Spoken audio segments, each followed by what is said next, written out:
Anterior Cruciate Ligament Sprain by Austin Price. What is a sprain? A sprain refers to the overstretching or tearing of ligaments. In the knee, there are four major ligaments that could be sprained due to overstretching.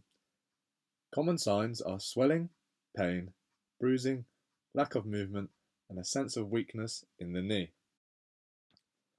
Types of knee sprains.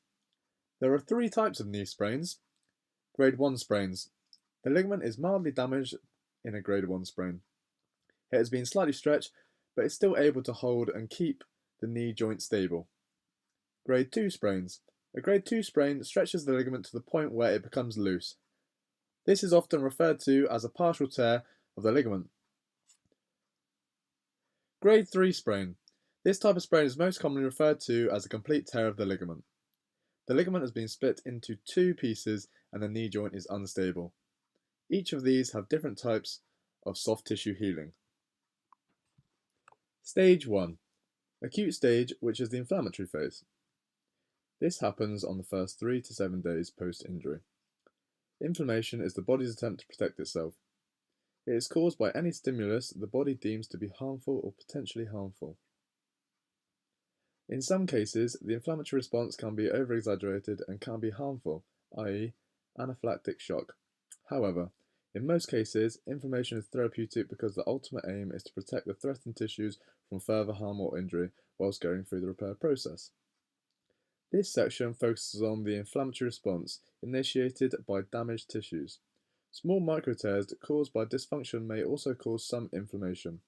The process will be the same, although the individual may not be aware of any signs or symptoms. Stage 2. Subacute stage, which is the repair stage. This happens 3 to 7 days to 3 to 6 weeks post-injury.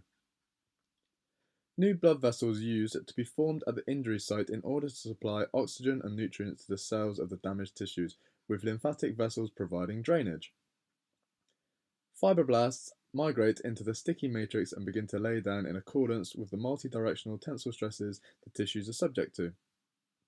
If there are any insufficient tensile stresses applied to the tissue, collagen will form in a haphazard manner, resulting in an excess of unfavorable scar tissue or adhesions. This may limit the functionality of the repaired tissue and continue to dysfunction the injury cycle. The collagen will begin to contract, drawing the wound together and providing a permanent solution to the damaged tissue. Stage 3. Chronic stage, which is the remodeling phase. This happens 3 to 6 weeks to up to 2 years post-injury. The majority of the collagen fibers are laid down to the subacute stage of the healing process. Approximately 20% of tissue's original strength is regained by the start of the chronic stage. In the chronic stage, the body continues to lay down collagen fibers which act as a reinforcement to already formed scar tissue. The fibers continue to contract and align themselves with the tensile stresses, and remodeling occurs to cope with any increased stresses placed upon the area as normal function returns. The strength of the permanent scar tissue can be improved by suitable treatment, but even with the appropriate balance of stress and support, scar tissue will only ever reach a maximum of 80% of its pre-injury strength. This is because scar tissue has a higher proportion of strong collagen fibers compared with non-injured tissue, so it will lack some of its previous elasticity. Things that can affect knee sprains. Some people have a condition called hypermobility, which means the joints can be stretched over what is considered normal. In many ways, this can benefit an athlete as it could help prevent injury, but could also make a joint unstable, causing more significant damage to be done. A study done by M.J. Hall has suggested that patients with hypermobility syndrome have an effect on proprioception. Although this study does suggest that there is a clear problem with proprioception, the study was conducted on women who have a higher risk of injury than men. So this study is straight away biased in the sense that women suffer knee injuries more commonly than men, so it would be slightly unfair to suggest that hypermobility has a big impact on proprioception. Reasons why women are more prone to injury than men. The reason that women are more prone to knee injuries is because of the intercondylar notch. This is a groove at the bottom of the femur where it meets the knee. which is larger in men than in women. It is possible that the narrow notch in women restricts the movement of the ACL, especially during twisting movements. Also, women have wider hips than men, which can affect the alignment of the knee and leave women more prone to knees that move medial. This movement puts stress on the ACL, especially during the added force of landing a jump or turning. A study by Mary Lloyd Ireland has shown reasons for women having a higher injury rate. This study is very good as it really breaks down every reason why women sustain more ACL injuries than men. It also only looked at one sport, that being football, which again could only show injuries in that sport. Also, in football, ACL injuries are common in both men and women.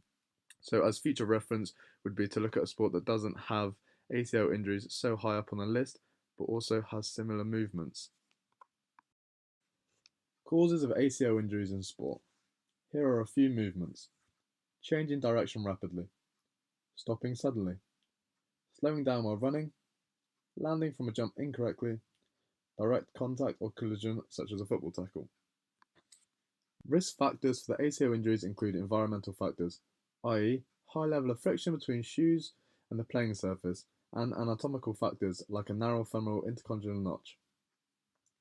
The injury is characterized by joint instability, which is associated with both acute dysfunction and long-term degenerative changes, such as osteoarthritis and meniscal damage. Knee instability leads to a decreased activity, which can lead to poor knee-related quality of life. The risk factors for ACL injuries have been considered as either internal or external to an individual. External risk factors include type of competition, footwear, surface, and environmental conditions. Internal risk factors include anatomical, hormonal, or neuromuscular risk factors. Anatomy of the knee. In the knee, we have four major ligaments. The medial collateral ligament, which gives stability to the medial part of the knee.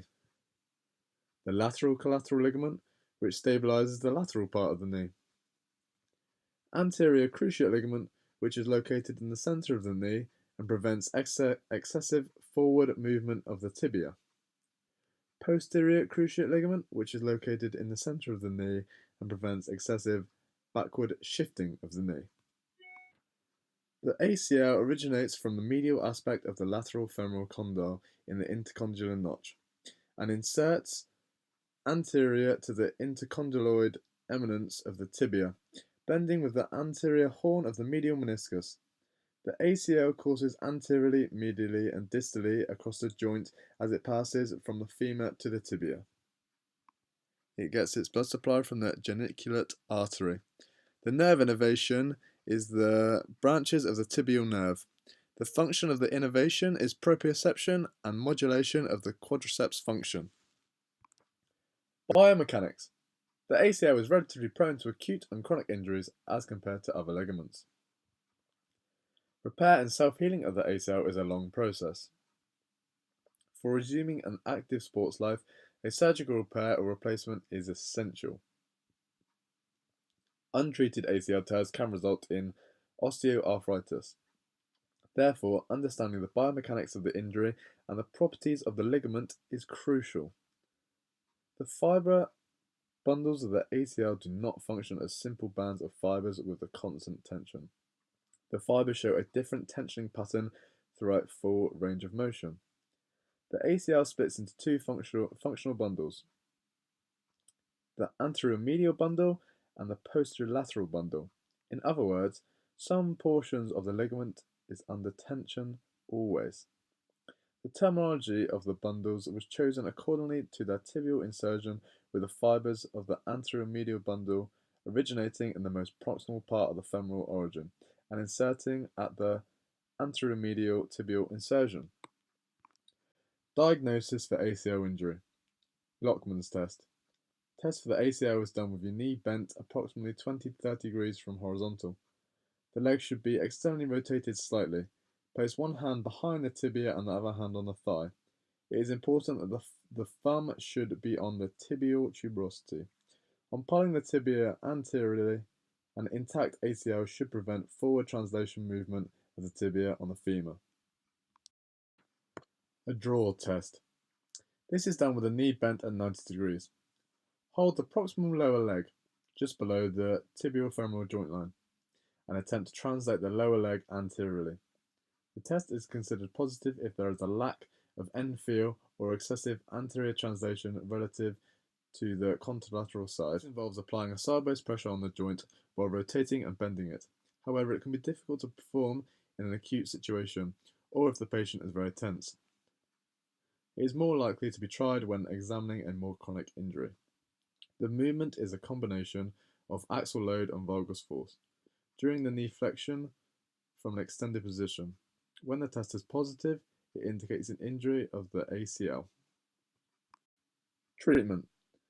There are so many types of treatment for an ACL injury. This depends on the scale of the injury.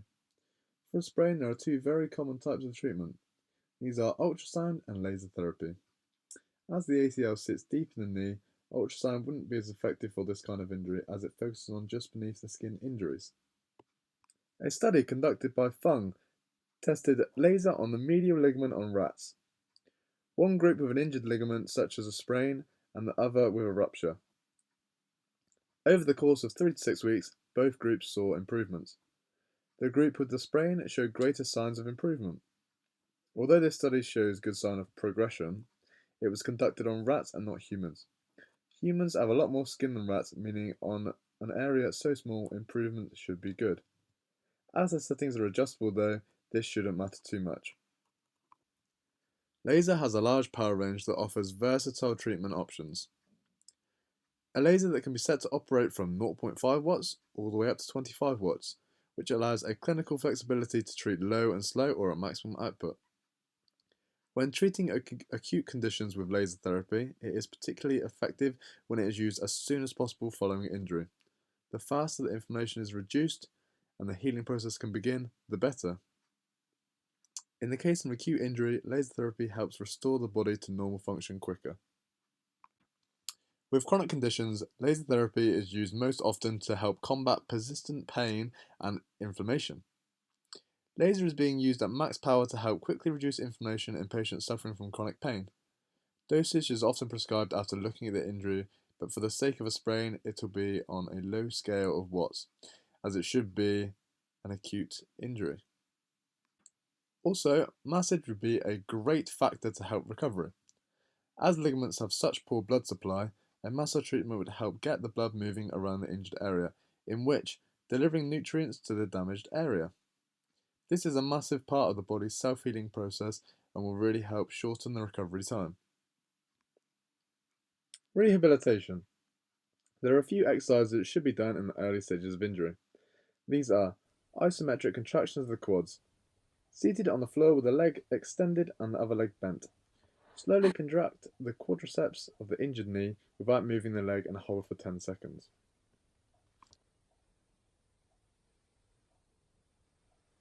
Passive extension of the knee. This allows the muscles to stay conditioned throughout the injury. This is done through the contraction of the quad. It will also help reduce any swelling that is surrounding the area.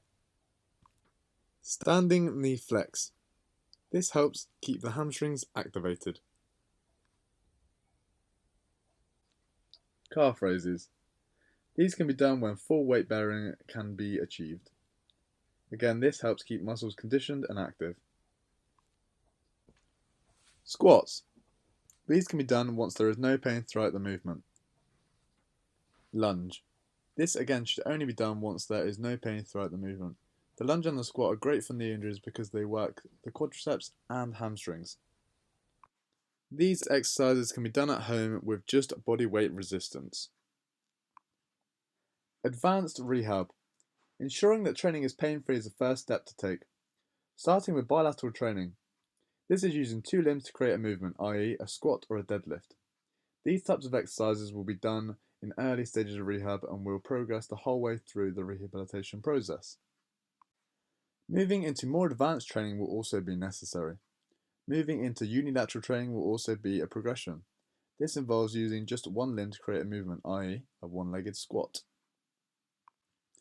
Exercises that are essential are things like landing mechanics. This is a great place to start as it involves a neuromuscular involvement which could be a big problem after an ACL injury. Exercises can include a squat jump with a sticking of the landing and a hold for 3 seconds, and a one-legged drop that also involves sticking the landing. This then leads into proprioception training. This is all about controlling a specific movement. For example, a great method of regaining proprioception would be to balance on one leg and have the cones that the athlete has to touch with the base of their foot while balancing on one leg. This movement should be slow and controlled. Progression would be moving the cones further away or using a balance board on the standing leg. Thanks for listening, and I hope you enjoy.